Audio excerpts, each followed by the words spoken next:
From the Daily Trust News Center, this is the News Hour. On News Hour tonight. After 11 months, federal government constitutes governing councils of federal tertiary institutions. Amidst biting economic hardship, pregnant women forgo Medicare due to surging costs. Transportation cost surges. Bayelsans decry unavailable subsidized government buses.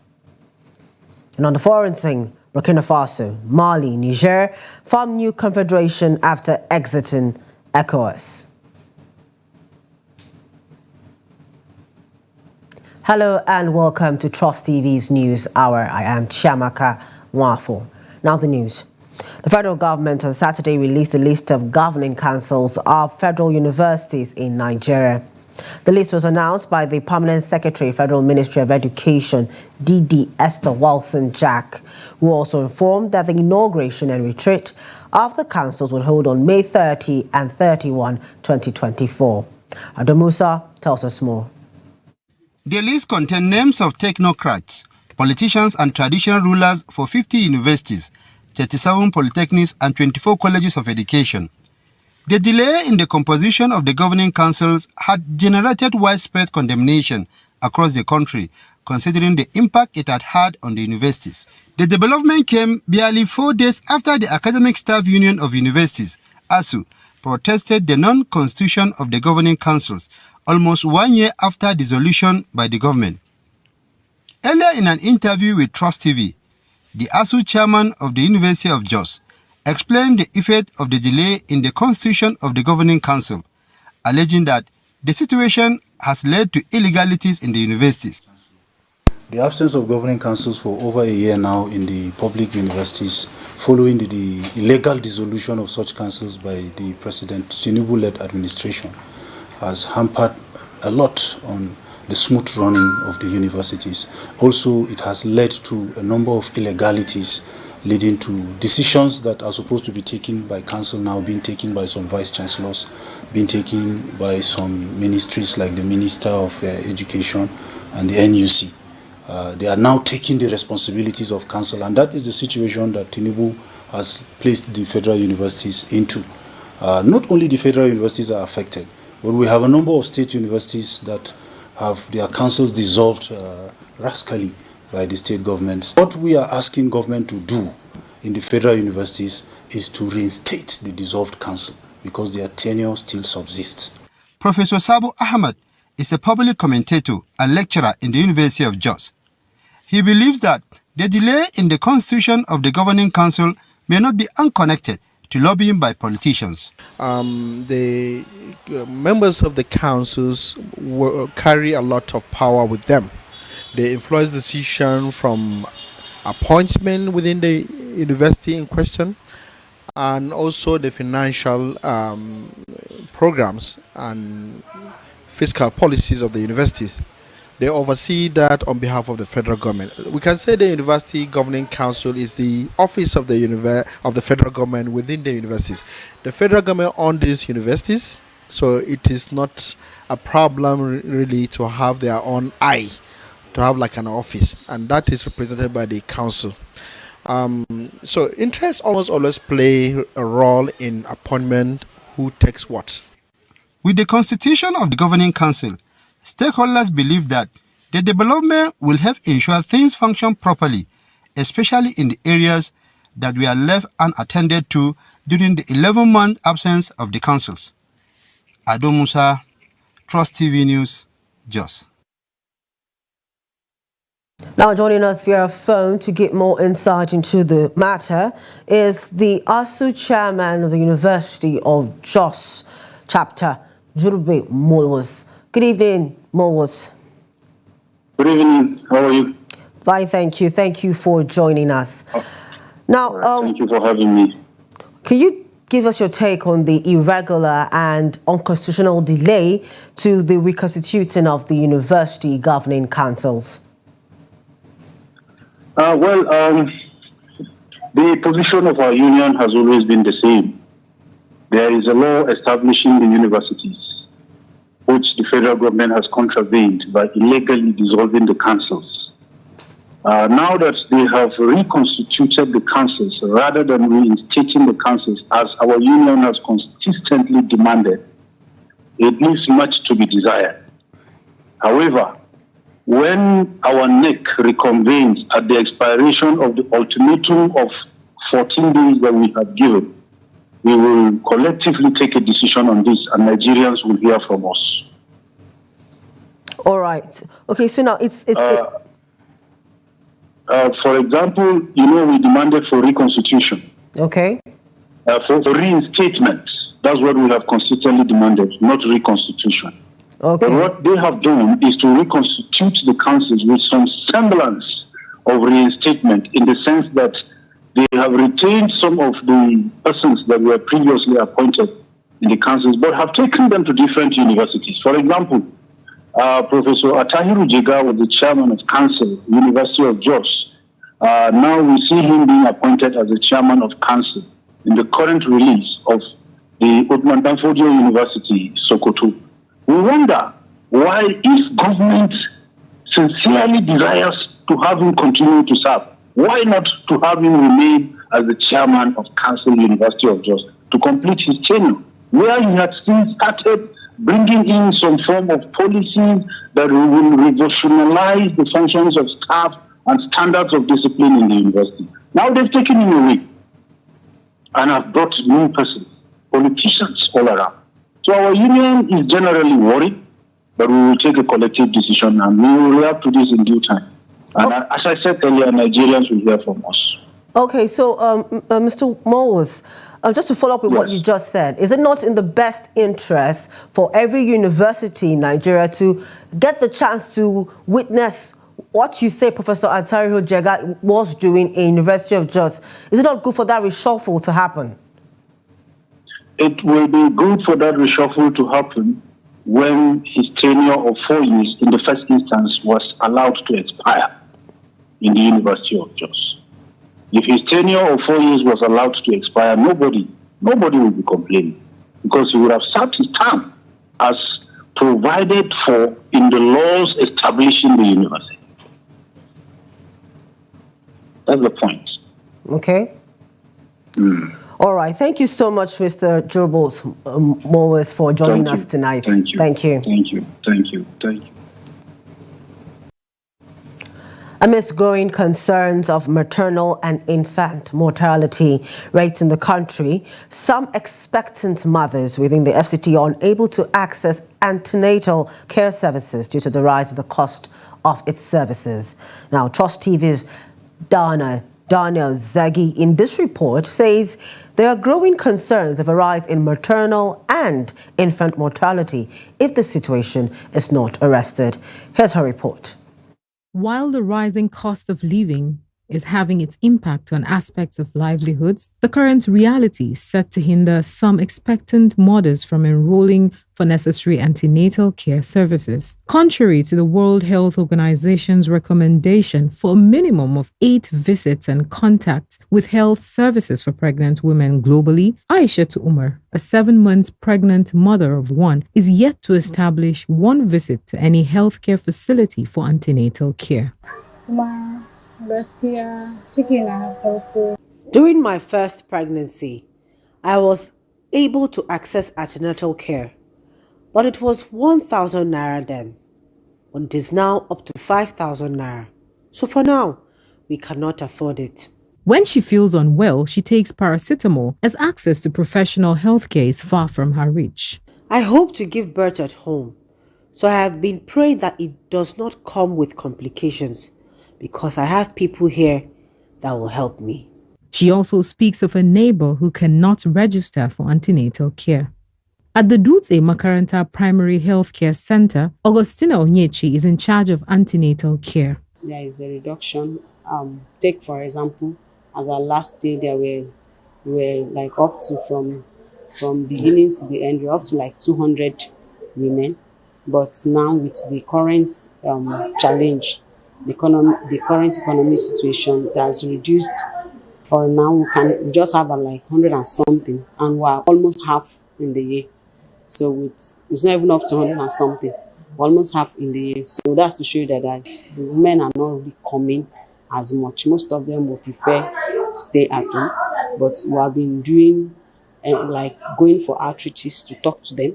The story of access here is no different. Nurse Augustina is saddened by the decision of some pregnant mothers to seek help outside the hospital as they end up with life-threatening complications. Despite this concern, Aisha is wishing for a seamless delivery while preparing to have her baby at home with no skilled assistance. Dana Daniel Zagi, Trust TV News. Open Bayelsa State residents have decried the unavailability of the state government-facilitated cabs, popularly called prosperity cabs, across the state. The cabs were provided to cushion the effect of subsidy removal, which shot up transport fares nationwide. But residents say they're not feeling the impact of the cabs as they can barely find them. Trust TV's Friday, Emmanuel Peters tells us more. To residents, they can hardly access the cabs, especially during the evening hours when tricycles no longer operate, adding that the few ones available have jacked up their prices, thereby defeating the purpose they were meant to serve. We are no longer seeing the cars on the road. The few ones we are even seeing in the daytime. In the night, you won't find them any longer. You won't even find them in the night. Then, compared to the issue of the amount they are taking, they are even taking more than the private cab. So what are we gaining from the services that the state government is rendering? So I am of the opinion that the state government should look into it so that those cabs, if there is a way they can be buying their fuel from the NNPC in a cheaper rate, so that their prices will be a little bit lower than even the private vehicles, because the private vehicles are taking even lower than what they are even charging us. Others are alleging that the prosperity cabs are not much on the road because they have been acquired by private individuals for personal use. They, however, call on the Bayelsa State Transport Company to ensure proper management of the cabs in order for them to serve the people as the state government intended. Bayelsans are not even seeing the so-called prosperity vehicle to board at night. If you want to move in the night in Bayelsa State, just be ready to spend through your nose. It is difficult. By rights, we are supposed to see government vehicles flooding the whole streets of Bayelsa, both the inner streets and the major roads, so that people can with ease go back to their various houses or carry out their different business activities in the night. And I know the governor has a very good intention to bring out this program and policy in order, like I said, in order to reduce the suffering, the oppression, and the hardship of Bayelsas. But some persons in this state are taking laws into their hand, taking those cars as their own personal cars, which is wrong. Let us call a spade a spade. This is not the issue of the governor. Nobody should use this to blackmail the governor. It's not the governor's fault. The governor has not given any directive to any group of person or individual to use those cars for personal use. Of course, no. So they should swim into action and see how they can bring back those cars to street to salvage the hardship and the suffering of Bayelsans. The state government had last year provided 100 cabs and 6 coastal buses to ease the transportation needs of residents. From Yanagwa, Friday, Ebimobowe Peter, Trust TV News, Yanagwa. The tripartite committee on minimum wage will return on Tuesday next week to continue negotiating a decent new minimum wage for workers after organized labor walked out of talks on May 15. According to a invitation letter addressed to labor leaders by the committee's chairman, Burker Goni, the other committee members have agreed to change grounds from the 48,000 naira suggestion presented on Wednesday. The letter urged union leaders to implore their members to attend the rescheduled meeting next Tuesday. The Nigerian Labour Congress NLC and the Trade Union Congress TUC have suggested a new minimum salary of 615,000 naira, far more than the government's proposal of 48,000 naira. The organized private sector, on the other hand, made an initial offer of 54,000 94,000 naira. After cancelling the meetings, the union leaders held a news conference to convey their dissatisfaction with the federal government's offer. Earlier, NLC President Joe Ajaero insisted on a minimum salary of 615,000 naira, saying that it was determined following a study of the current economic condition and the demands of an average Nigerian household of 6. He blamed the government and the corporate sector for the breakdown in negotiation. Some residents of the Federal Capital Territory have described the federal government's plan of paying workers' salaries according to productivity as a clear case of robbing Peter to pay Paul. They made their position known while speaking to Trust TV's Lilian Ogazi. The federal government had on Wednesday said an innovative wage system that will now be based on employees' productivity in the civil service is on the way. This implies that employees will be paid based on their level of productivity. In a swift reaction, the NLC questioned what the government meant by productivity. What does government mean by productivity? You should ask them. Because what we do, we go to work, we work. If you don't do your work, you get a query. Work piles up. So what do they mean by productivity? And let me also say this here and now. If government is prepared to privatize the public sector, let it go ahead and privatize it. People go to work and they work. They deliver on their work. But if government now wants to bring in some of the extreme policies in the private sector, where one person does a job of perhaps 6 persons. Let government bring it. We are waiting. And you and I also know that even when the private sector, when they go to that extreme, they also pay. Nigerians, on the other hand, shared their diverse views on the proposal. I don't think they can achieve that, really, because it will amount to monkey is it babu they work or monkey they chop things. There's not how they can achieve that, really. The only thing they can do is just balance the minimum wage based on how the condition of the country is. That's not feasible because you can't judge people's productivity level, especially in the government sector, right? Yeah, because if that's the case, most lower staff tend to do more work. Yeah, they tend to be stressed. So if we're going to take it by that, it means that they should be paid more, which will not fly. You know that it won't fly. It's a good initiative, but then we don't have all that it takes to implement such a policy. Looking at the fact that even the person who is supposed to checkmate the people in the civil service is even not competent. I'm sorry to use that. Is even not competent to be in that office. So he doesn't even know what it means to checkmate. If implemented, workers on the same level could earn different salaries. Lilian Ogazi, Trust TV News, Abuja. Let's turn over to politics now.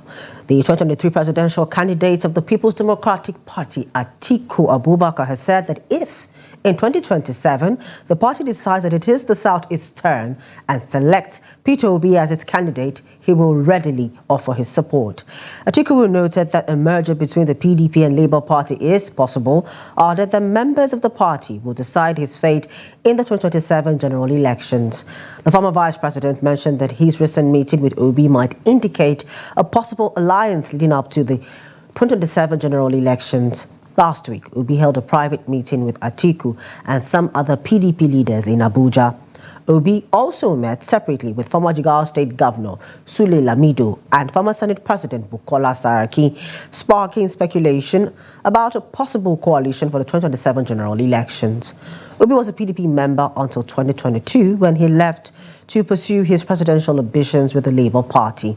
He finished third behind Atiku in the February 23rd presidential election, which was won by Bola Tinubu of the All Progressives Congress. Atiku blamed Obi's departure from the PDP for his loss to Tinubu. The executives of the Bringing Magaji ward of the All Progressives Congress APC in Zamfara State have denied the suspension of Aminu Jaji, the federal lawmaker representing Bringing Magaji and Kaura Namuda federal constituency. This was contained in a letter addressed to the national chairman of the party, Abdullahi Ganduje, dated 17th of May, 2023. The letter signed by Kabiru Magaji, the Assistant Secretary of the APC in the constituency, said the fact-finding committee had never, for once, interacted with executive members of the party, nor did they pass a resolution for the suspension of Aminu Sani Jaji. The party consequently suspended all officers named in the alleged suspension of Jaji.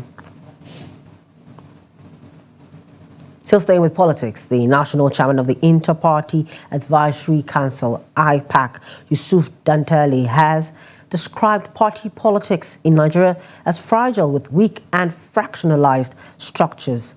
According to Dantele, leadership disputes are frequent as political parties' executives at ward, local government, state and national levels dissipate energy more in conspiring to remove their leaders than in building structures that will further deepen the nation's democracy.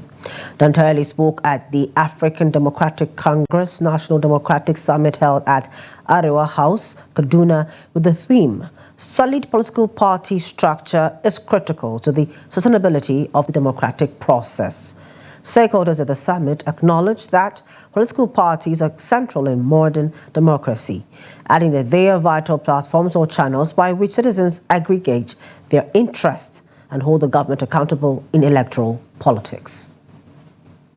The foundation of our democracy, sincerely, is bastardized by the activities of some state governors, and I think some of the governors who were there before can attest to the fact that it is not well.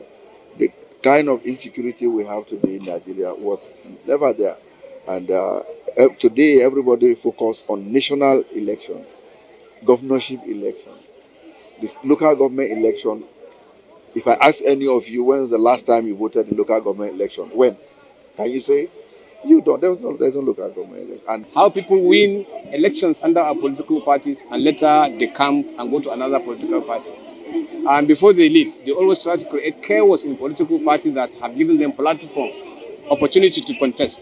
The biggest problem we're having is that the political party that's supposed to be the foundational institution of any democracy is being marginalized. Not even just the opposition party. You go to even the so-called ruling parties. There's no party, there's no institution. The institution is the persons in power. So I believe what the ADC has done is to bring all political stakeholders together to discuss and find a pathway to the progress of our country, for the sustainability of our democracy, and for the survival and better functioning of political parties. This is the News Hour on Trust TV. Still to come. It's one of the most popular trees in Nigeria, and Jigawa residents want to save it from extinction. More news when we return. Please do stay with us.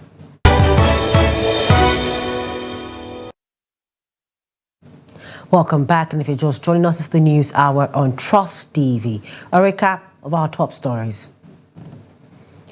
After 11 months, federal government constitutes governing councils of federal tertiary institutions.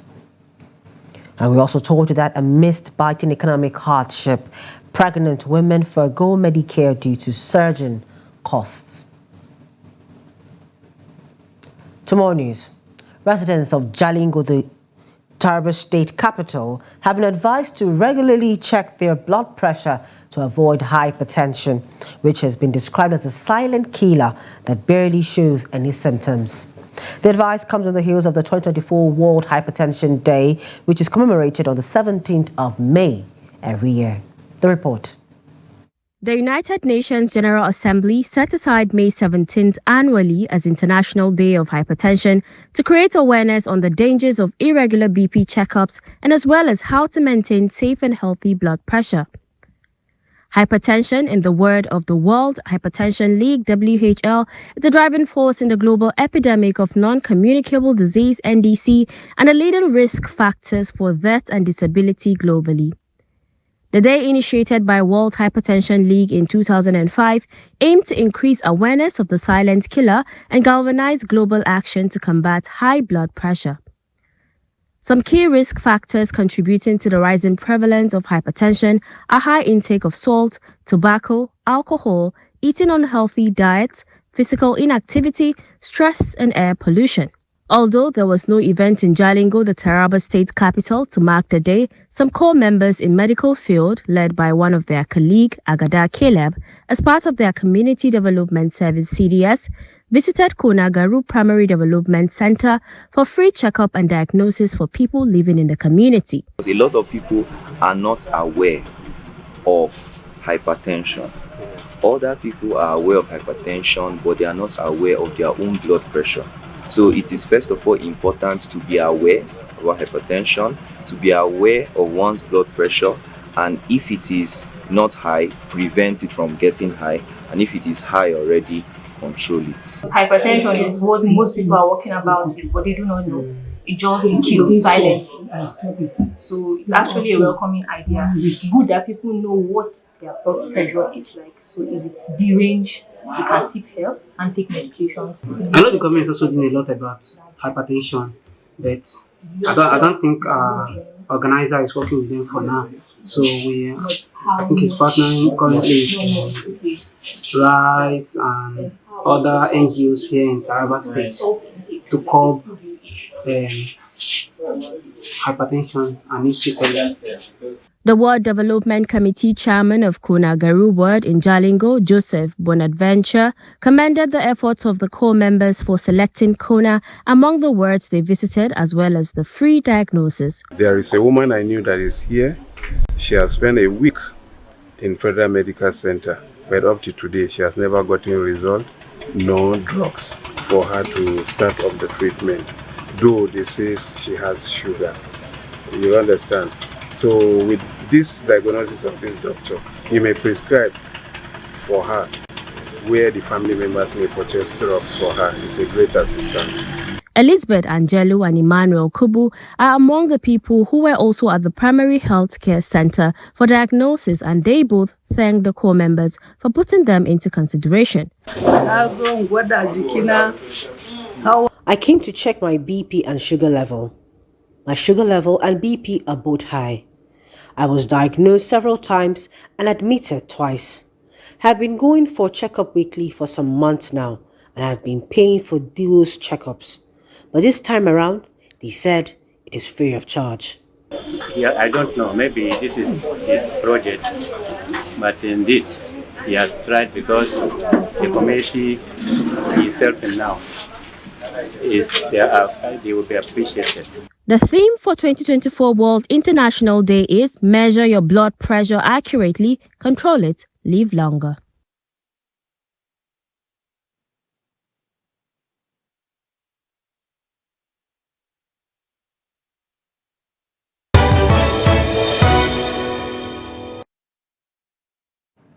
Welcome back, and we apologize for that break in transmission. Now back to the news.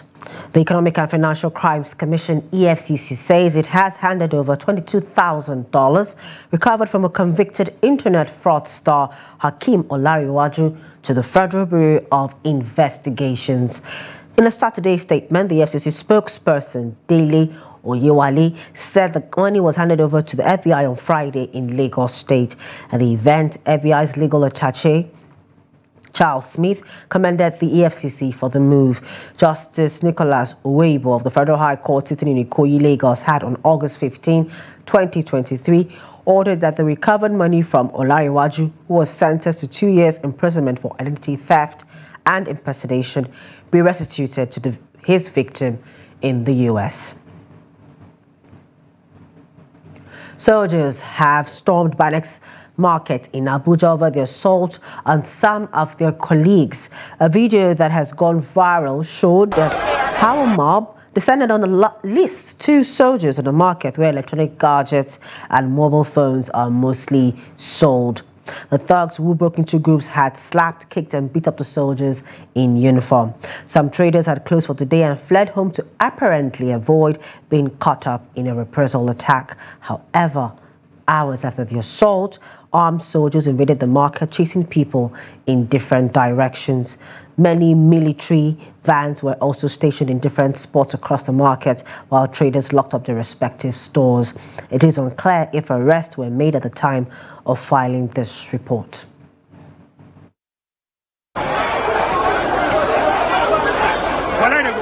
They know they beat soldiers. They know they beat soldiers. They know they beat them with uniform.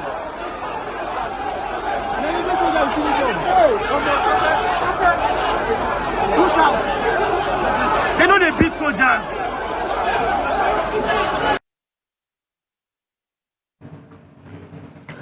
Two women kidnapped in Yagba, West local government area of Kogi State, have been rescued from their abductors.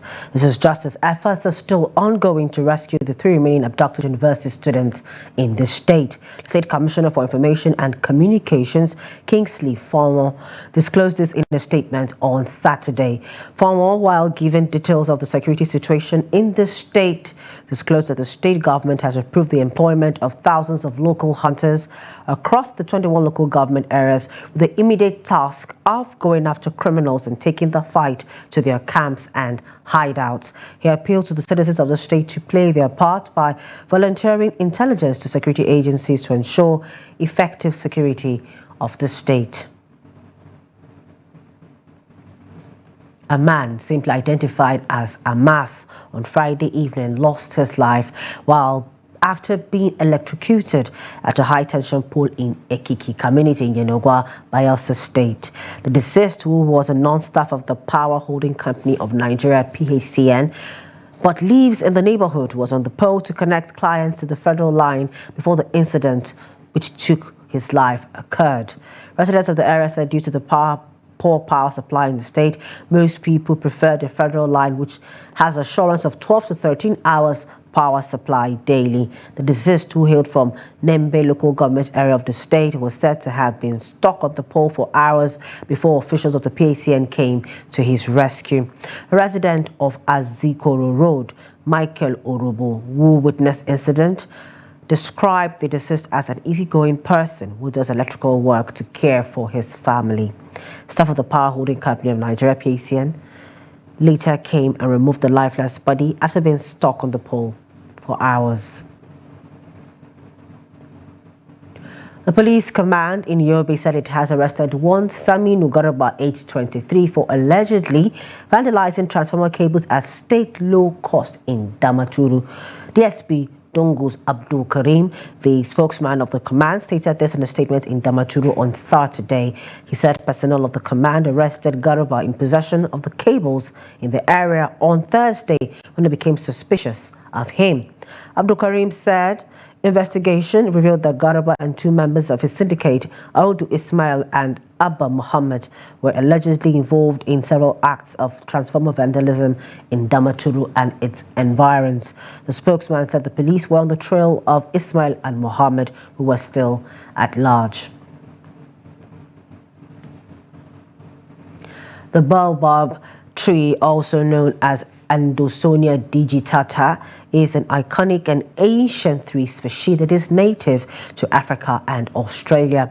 Despite being rich in minerals and vitamins, the baobab tree is, however, going extinct because of human activities like tree felling and urbanization. Ali Rabiu speaks to some residents of Jigawa State on the importance of the tree and the implications of its drift to extinction. His report. Baobab trees are known for their unique massive trunk, which can store up to 32,000 gallons of water, allowing it to survive in dry environments as it can withstand drought. Earliest documented reports about the tree were from the 14th century travel log by famous Arab traveler Ibn Battuta, according to Wikipedia. Researchers say the cultural significance of the tree is considered sacred in many African cultures because it is often used as a meeting place, shelter, and as a source of food and water. The baobab tree, a symbol of resilience and vitality in northern Nigeria, is however facing a decline due to various factors. Among trees identified by researchers as endangered in Jigawa State are baobab and tamarindus, as they are commonly exploited for firewood, mortar and pestle, or medicinal purposes. The decline of baobab tree in northern Nigeria has significant ecological, cultural and economic implications, highlighting the need for conservation efforts and sustainable management practices to protect this iconic species. Baobab tree was found to be effective in controlling this insect attack, because some researchers shows that it has ovicidal property, probably that means they kill the eggs, or it has larvicidal property, that is when they turn to larva, because you know insect, they lay eggs and the eggs now turn to larva, from larva to pupa, then to adult. So usually before they turn to even pupa, this plant material, that is the leaves, because they have some compounds, which usually they are the one that kill the insect or they repel the insect. So actually it has an insecticidal property. If the government can invite us, let us come and have a round table, talk about it. Let's have some funds. Yes, because anything that you have to do funds, create a lab. We are going to bring out the biopesticide, that means insecticide made from different types of plant that can either repel the insect so that the insect will not come, or kill the insect before they reach adult stage.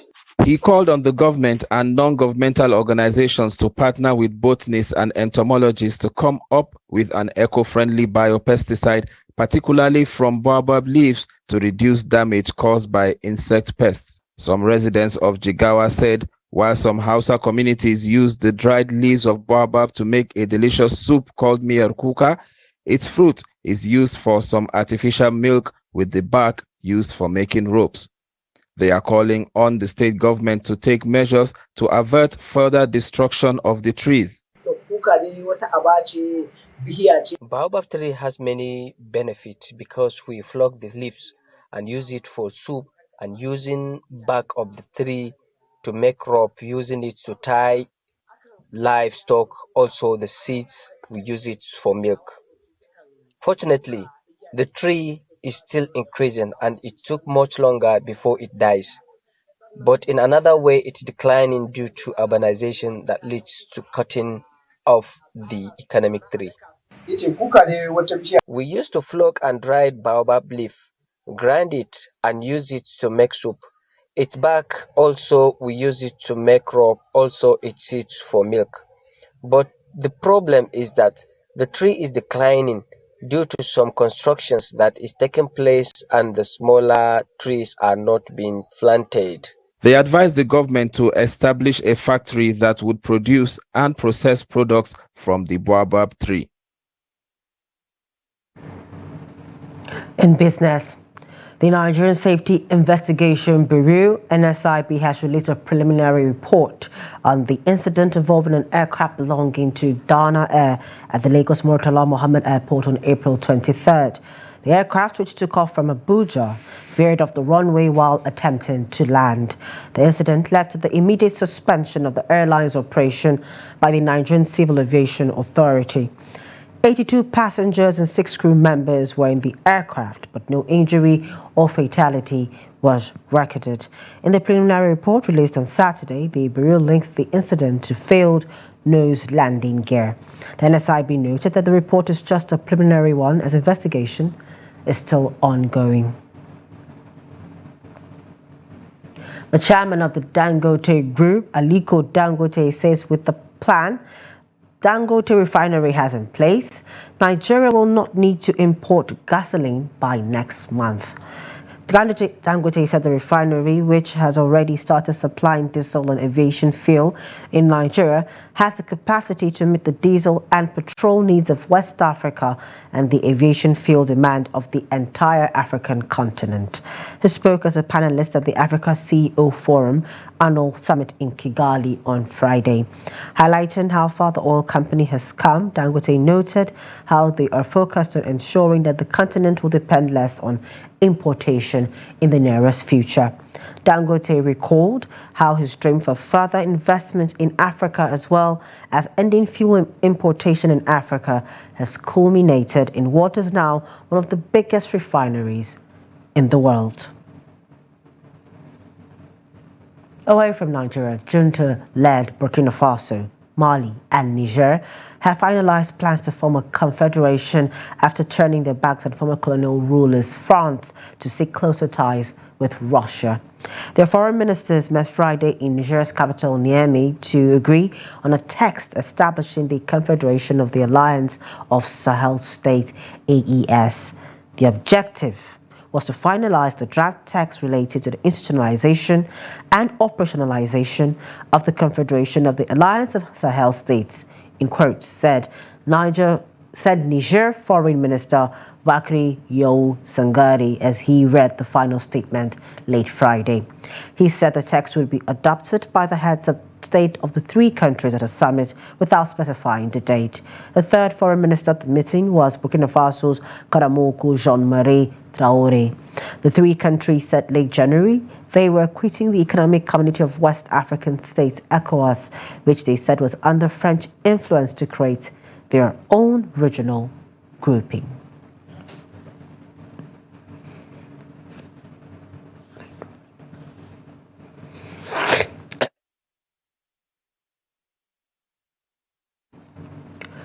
Joining us via phone call to give more insight on the Alliance of Sahel States is Professor Jude Mamadou. Good evening, Professor. Thank you for joining us.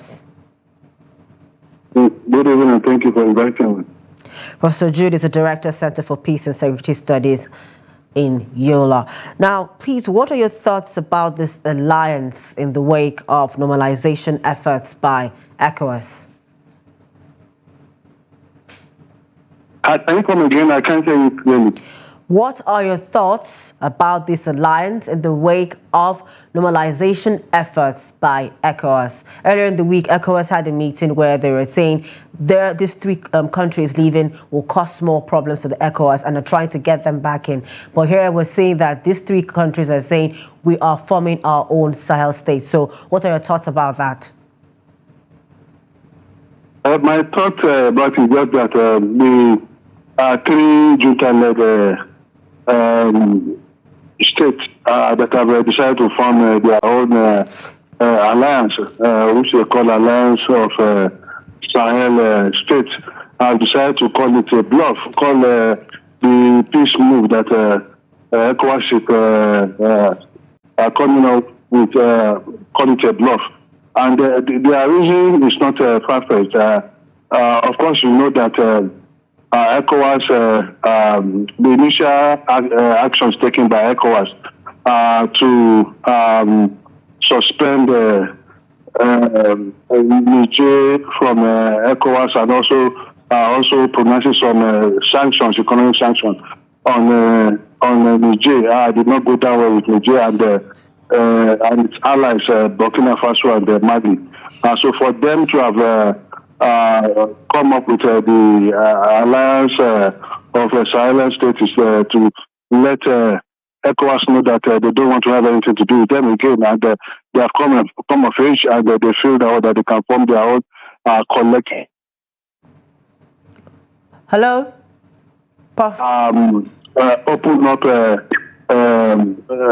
Open up negotiation with Russia. So Russia. There's this move for them to sign a pact with Russia. So if Russia is already on the soil of this Okay. All right. So, Prof, just before you go, do you think this alliance will undermine ECOWAS, or do you see this working hand in hand together, ECOWAS and then the Sahel States Alliance? Well, the aim of the three states, Burkina Faso, Mali, and Niger, is to undermine the influence of ECOWAS within the West African sub-region. Okay. But I know that at some point they would have to retrace their step back and come back to ECOWAS, because there's a lot of things for them to benefit within the ECOWAS family. Okay. So for now, let's see how far they can go with Russia on their side. But again, I think for some of us, I think the aspiration is like moving from pan to fire. They've left,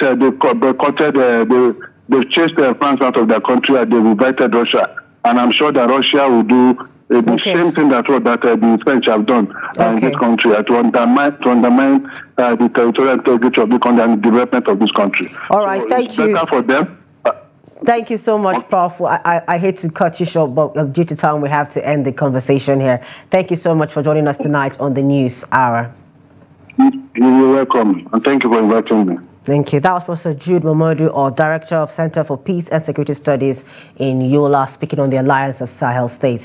And now let's get to sports news, where the main edition of Bond Sports Amateur Senior Citizens Golf Tournament has taken place in the FCT. Trust TV's sports correspondent Adini Ajishafe was there. Golfers in their numbers gathered at the TYB International Golf Resort and Country Club to show off their golfing skills in the early hours of the day at the first edition of Bond Sports Amateur Golf Tournament. The golf event, specially created to celebrate the senior citizens, had the golfers swinging as they compete at the 18-hole golf resort in various categories. It was an exciting moment of competitiveness as both men and women golfers made sure they carved a niche for themselves at the course. TYB Golf Resort Lady Captain highlighted the event while also buttressing on the importance of playing golf.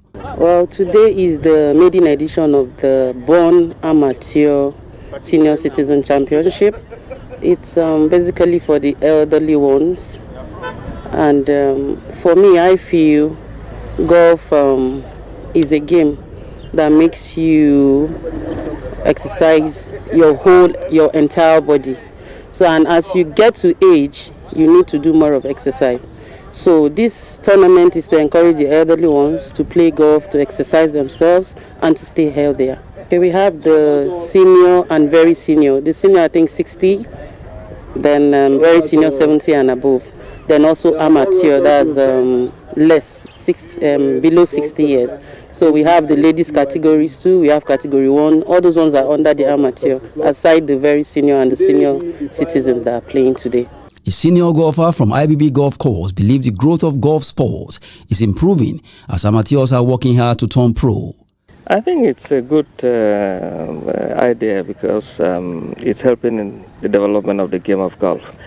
More opportunities are being created for both people who are just beginning and those who have been playing to play regularly. So it's a good development that we have more kitties, more tournaments taking place at this point in time. An Ilori-based senior golfer says the younger ones are equally growing in the game of golf, while Omoni Semede believe women are getting involved in golf as they discover it helps to keep fit while pursuing the daily activities. Also need to practice, play on the course, go for tournaments and play on different courses. That was what makes you a golfer and play a better golf.